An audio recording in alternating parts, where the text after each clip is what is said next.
Melissa felt really sad after her grandma passed away. She missed her a lot.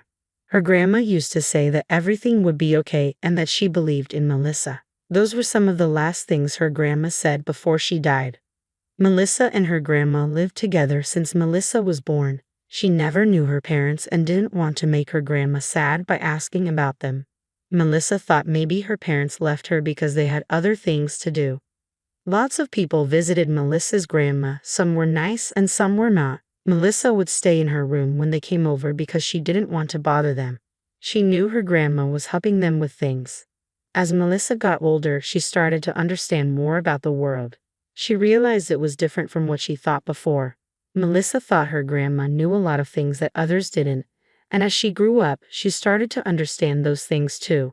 Sometimes it made her cry because it was scary. One day, Melissa was crying in her room again. Her grandma heard her and came in quietly to see if she was okay. Melissa said she was fine, so her grandma came in and asked what was wrong. Melissa told her grandma that she was scared. Her grandma gave her a hug and asked why she was scared. Melissa told her grandma everything. Her grandma hugged her tightly and said she was worried this might happen, that Melissa would inherit her gift. After her grandma passed away, Melissa didn't know what to do. She was only 15 and worried she would have to go to an orphanage and then to a foster home. Melissa didn't want that, so she decided to run away and hide somewhere far away. She didn't know why she made that decision, but she hoped it would work out somehow. Mr. Wesley Harris kissed his daughter on the forehead and promised to come home earlier. Chelsea sighed and told her dad it was okay for him to be at work a lot. She reassured him that she would be fine. Wesley suggested having a movie night to cheer her up. Chelsea agreed with her dad, saying she'd be okay and wanted to talk to him about something. "What is it, sweetheart?" Mr. Harris asked. Chelsea asked if they could try to find someone. "Are you sure, honey?" her father asked, concerned. Chelsea didn't want a caregiver who only did medical stuff and treated her like a kid. She wanted someone she could talk to. She didn't like the nurses from agencies because they felt fake and cold, like robots following rules. She wanted someone real. Wesley kissed his daughter again and promised to find a solution. As he went to work, he couldn't shake off how strange life had become.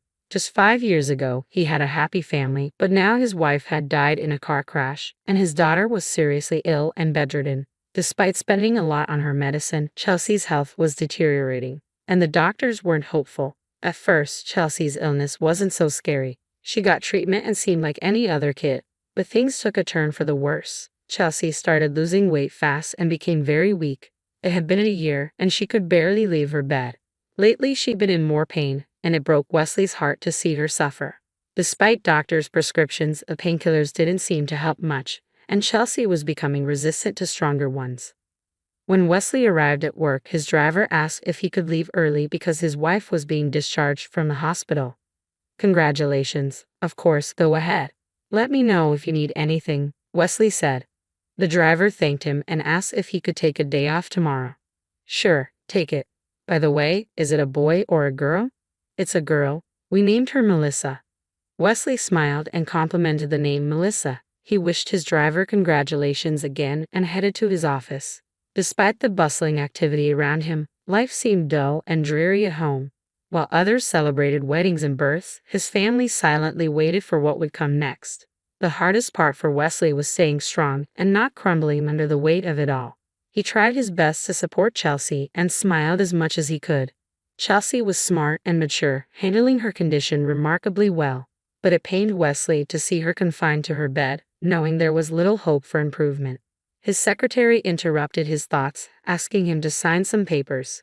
"Andy, I need your help. I'm looking for someone to spend time with my daughter. Not from an agency, someone real."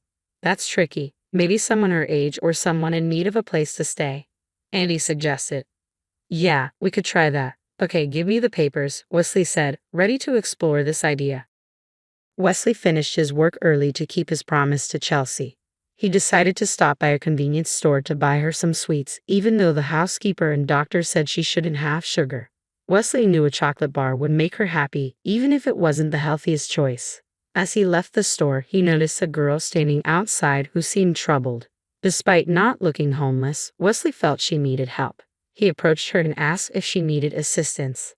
The girl was initially scared but then smiled and asked for some spare change. She explained she was out of money and hungry. Wesley spotted a nearby restaurant and offered to buy her some food.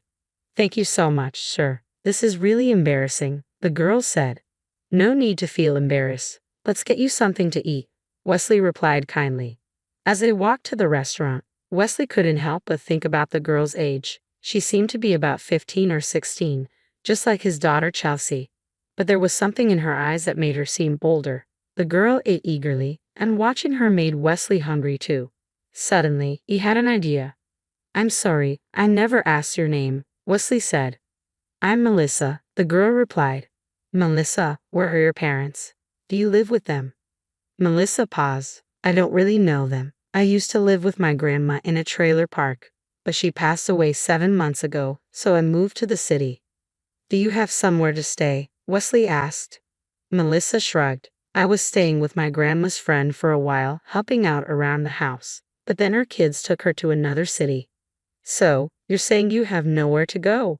Wesley asked. Melissa nodded. "I guess not. Would you like to come live with us? I have a daughter," Wesley offered. "Is she sick?" "How do you know?" Melissa asked, surprised. Melissa noticed Wesley's confusion and explained how she figured out he had a daughter who was sick.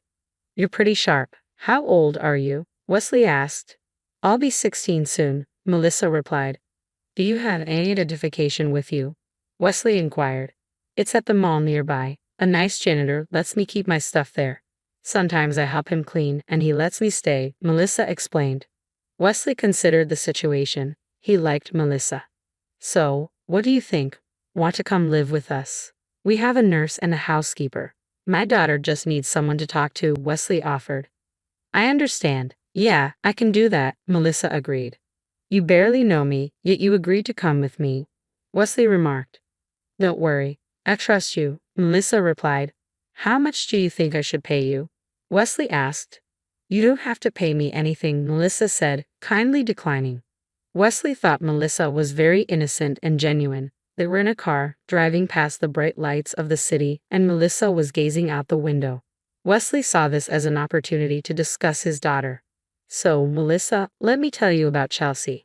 "You don't really have to. If she wants to, she'll share her story with me when she's ready," Melissa replied. Wesley agreed with a nod. He was still perplexed and curious about where Melissa had actually come from. When they got to his house, Wesley first showed Melissa her bedroom. She really liked it. "It's beautiful. I've never had a bed like that." "Make yourself at home. You can unpack while I step out for a bit," Wesley said. Melissa was thrilled with her own bedroom. She meticulously unpacked her belongings and arranged her clothes tightly in the closet. After finishing, Melissa silently left her room and walked into the hallway where Wesley was walking towards her. He stopped and said that it was time for her to meet Chelsea. Chelsea was sitting in her bed, looking out the window. "Hey, honey." Chelsea slowly turned around and smiled. "Hey, Dad." "Melissa, this is my daughter, Chelsea, and Chelsea, this is Melissa." Wesley introduced them. "Nice to meet you, Melissa," Chelsea said, looking at Melissa with great interest. "She is a really nice young lady. I'm sure you will get along well and make really good friends," Wesley added. "All right, you two go ahead and get to know each other. I'll go change," Wesley said. Melissa slowly walked over to Chelsea's bed and looked at her without saying anything. "Hi," she said. "Hi," Chelsea replied. Chelsea could feel that Melissa was looking deep into her soul. She had a weird feeling. Chelsea was a bit frightened and looked at Melissa, but then Melissa smiled. "Don't be scared. Everything's gonna be all right," Melissa said. Gradually, the awkward tension between them subsided, and they started talking. By the time Wesley came back, Chelsea was laughing. As he walked in and saw them, he froze. He hadn't seen her beaming and heard this laughter for the last couple of years. Melissa was telling her how her grandma would have herbal teas every time to make her memory better. She kept losing her shiny things and thought that she was forgetting them somewhere, and it turned out that a magpie was flying in and stealing them. "Are you guys having fun?" Chelsea turned to her dad and said, "We are." With that, Wesley said that dinner would be ready in an hour. He was expecting a refusal from his daughter as usual. This time, Chelsea said, "Dad, do you think we can move my bed to the kitchen? I want to eat there." Wesley was shocked. "Of course, honey. Let me get the chair instead." They had purchased a special chair for her a long time ago, but Chelsea never used it. She had totally been against it. Wesley instructed the housekeeper to prepare a table for 3 people, which surprised her. However, when she noticed Chelsea chatting animatedly with another girl, she quickly got to work. Chelsea couldn't eat a lot, but she had a hearty appetite. It was peculiar and uncommon. It was the first time she ate well. For a brief moment, Wesley began to question what the doctors had told him, but he realized that doctors from 3 different countries can be wrong at the same time. Before going to bed, Melissa noticed that Chelsea was curled up in pain. "Melissa, can you call the housekeeper? I need a shot," Chelsea said. But Melissa walked up to Chelsea and put her palm on top of her head. After a minute, Chelsea began to feel that the pain was subsiding.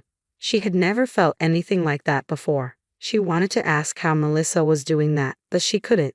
Her eyes were drooping, and she felt like she was falling asleep. Melissa stood up to shut the door and saw the housekeeper hurrying to give Chelsea a shot. "Excuse me, ma'am, she's better. She fell asleep." "What do you mean she's sleeping? What about the—" The housekeeper appeared inside and saw Chelsea was indeed asleep. "That's impossible." 2 weeks passed, and Chelsea had changed a lot.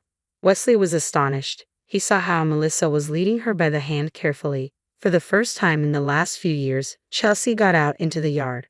Wesley couldn't believe what he was seeing, but he was still wary that it could be something temporary. "Mr. Harris, where did you find this girl?" the housekeeper asked. "You won't believe it, but I met her on the street outside a store." "Is everything okay?" "Yeah, everything's fine. I mean, I don't know how to say this, but she's a bit strange. She knows everything. The other day she predicted that it was going to rain in 10 minutes. She told me that my son's sore throat needs to be treated with some kind of herb. I mean, look how much Chelsea has changed. Are you telling me she's some kind of clairvoyant or something?" "I don't know. I don't really believe those things, but I just don't understand how." Wesley smiled, but he agreed with the housekeeper. Melissa had a piercing gaze.